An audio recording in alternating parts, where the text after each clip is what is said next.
So you're trying to decide whether to hire a therapist or a coach to help you heal your postpartum anxiety, depression, OCD, postpartum rage, and you're not sure which is going to be the most beneficial for you or the most helpful for you. I get that. I was there. Hi, I'm Danielle Cotis, maternal wellness coach. I coach moms who are suffering with postpartum depression, anxiety, and OCD. Heal naturally. I help you heal your anxiety and your scary thoughts using energy healing, energy psychology, and nutrition. I was in the exact same spot as you. I knew something was wrong, but I was sort of terrified to go get help from a therapist. And there was a part of me that actually felt like maybe therapy wasn't for me. And I'm going to explain why. Disclaimer here, I am not a therapist, and this is not to discount therapy. Therapy is extremely effective when healing with postpartum depression, anxiety, OCD, and rage, right? It is extremely effective. A lot of my personal one-on-one clients see therapists alongside of me. I actually encourage that. It is extremely helpful to have multiple sources of support, and therapy can do something for you that a coach can't, and a coach can do something for you that a therapist can't. So I totally understand where you're at, and that can be quite confusing for you. So I'm going to give you 3 reasons why I always choose coaches. This is just my personal experience. Again, this is not to discount therapy, and I do highly suggest you see a therapist no matter what, and a maternal mental health specialist. Nothing else. Regular therapy is not going to help you. So here are my 3 reasons why I choose coaches over therapists. So number 1, I wanted all natural tools. I didn't want to be on medication. Again, if you're on medication, I know medication is a great tool. It absolutely works. It's highly effective. But at that time, I did not want to be on medication. In hindsight, I probably should have went to therapy and been on medication. That would have been extremely helpful for me. But at that specific point in time when I was making my decision, I did not want to be on medication. So that was huge for me. And I knew because I had already studied how your brain works, the law of attraction, and I'm going to get into that in number 2. I knew that it was possible to do it all naturally. And that was really, really big for me. Therapists do all natural remedies too, but I just didn't want to be in a situation where they would force me to be on medication. I had some friends who had dealt with this before, and they were forced to be on medication, and there was like a long issues with trying to get the medication right and things like that. And I just didn't want to have to go through that. Again, that's my personal experience with this. That does not discount if you're on medication. That's great. It's an amazing tool. But that was my personal thing. Number 2, I was already into the law of attraction. Like I said, I was into energy healing. I'm a Reiki practitioner. Like I'm into essential oils, crystals, angel healing, energy psychology. So I had already had lots of education in that fact on how to train your brain, about limiting beliefs, things like that. And I wanted to be able to talk openly about my beliefs with someone. And I just did not think that a therapist was the right fit for me. And again, that's not to discount, because there are lots of therapists who are amazing and believe in spirituality and things like that. But in my experience, I didn't know a lot of people who saw therapists that were open to that. And I really wanted to go into a place or talk to a person that really resonated with that, like really was into manifestation, or really into reprogramming your subconscious, or really into, asking guides and, calling on healing angels and things like that to help, and was into crystals and essential oils and saging and all of that. And I just didn't feel like if I went there, that was going to be possible for me, which it could be, I'm not sure. But I didn't think that was possible. And that was huge for me, because I really wanted to feel comfortable with the person who was going to help me heal, who was guiding me on my journey. And, as my clients say to me, like, they talk to me about the divine feminine. They ask me about magic. They ask me about, law of attraction, things like that. So it's comfortable for them, and they choose me because of that, right? And I really wanted to find somebody who could use that in my healing journey, right? Who could guide me on the steps to take, the implementation, right? And tell me what I needed to do, and really just direct me in the right way, and allow me to be open to talking about that. So that was huge for me. That was why I didn't choose to use a therapist to help me heal. But again, if that's not for you, that's fine. Like, obviously go with a therapist. That is the best thing for you. Let's move on to number 3. So I had a lot of friends who were in therapy. I know a lot of therapists. I have a degree in psychology. So I understand a lot about therapy. And what I've come to find is that many, not all, many therapists focus on the past, right? And in coaching, you will focus on the past at certain points. But really what I needed was in the moment techniques, right? I had gone to a support group, I had spoke to social workers and therapists and things like that. And I realized that I didn't want to just go for talk therapy. Now, talk therapy is extremely effective. Again, I'm not discounting it. I'm talking about my own personal experience.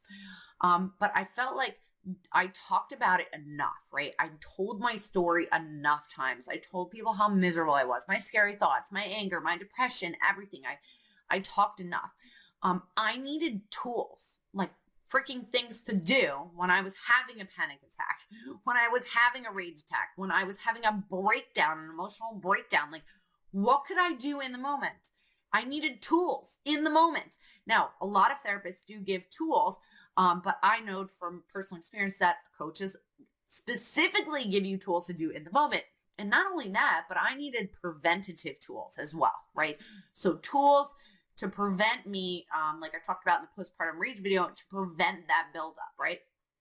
To keep me feeling really good, to help me manage my emotions in the moment. And not only that, but prepare me, prevent me from having the panic attack, the rage attack, things like that.